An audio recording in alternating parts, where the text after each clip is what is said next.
तुमची कारवाई सुरू केली, तुम्ही आले. तुम्ही पण 2 पावलं पुढे आले. त्यामुळे न्यायालयाचा अवमान झाला नाही. न्यायालयाचा वापर करून तर आंदोलन घडत यापुढेही तुम्ही तुमचं कारवाई सुरू केली, त्या दृष्टिकोनातून तुम्ही आले. आम्ही पण 2 पावलं पुढे आलेलो आहे. त्यामुळे न्यायालयाचा अवमान झाला नाही. पण न्यायालयाचा वापर करून जर आंदोलन दडपण्याची प्रक्रिया यापुढेही तुम्ही सुरू ठेवली तर जेलला आम्ही घाबरत नाही हा संदेश सुद्धा आम्ही आज दिलेला.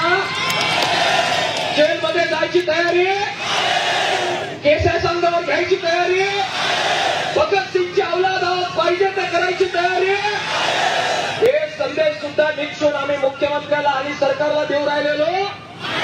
हा नंबर 1. नंबर 2, बच्चू भाऊंनी सांगितलं, परत सांगतोय की आम्ही साहेब मंत्री महोदय साहेब हे परत एकदा वधवून घेतोय. भाऊंनी घेतलंच. आम्ही चर्चेला जात असताना मागे आंदोलनाची जी आत्ताची परिस्थिती आहे ती तशीच ठेवण्याचा शब्द तुमच्याकडून हवा. तुम्ही पोलीस फोर्स वापरला, तुम्ही लोकांना अडवलं, डबे अडवले, तर महाराष्ट्र पेटवून उठल्याशिवाय राहणार नाही. आणि महाराष्ट्राच्या गावागावातल्या शेतकरी पोरांना जर माझा आवाज जात असेल तर मला विनंती करायची, राजू शेट्टी साहेबांशी मी बोललोय, बच्चू भाऊंशी बोललोय, आपल्या नेत्यांशी बोललोय. आमची लढाईची तयारी आहे. उद्या मंत्रालयामध्ये बैठक होणार आहे. मंत्रालयात फक्त एवढ्याच लोकांना कर्जमाफी हवी आहे का? नाही, महाराष्ट्रभराच्या सगळ्या शेतकऱ्यांना हवी आहे. बरोबर आहे का?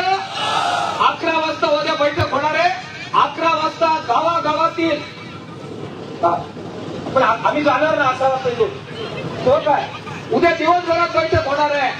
11 वाजता उद्या महाराष्ट्रातील सांगायचं बच्चू राजू शेट्टी, महाराष्ट्रातील शेतकऱ्यांच्या पोरांनी शांततामय मार्गाने तहसील कार्यालय गाठावं आणि तहसीलदारांना निवेदन देऊन आम्ही जे चर्चेला चाललोय त्याला पाठिंबा देऊन कर्जमाफीची मागणी महाराष्ट्रातल्या प्रत्येक तहसील कार्यालयात गावागावात करावी हा आपला निर्णय. मंजूर आहे का आपल्याला? गावातली राहिलेली पोरं आपल्याला पाठिंबा देणार की नाही?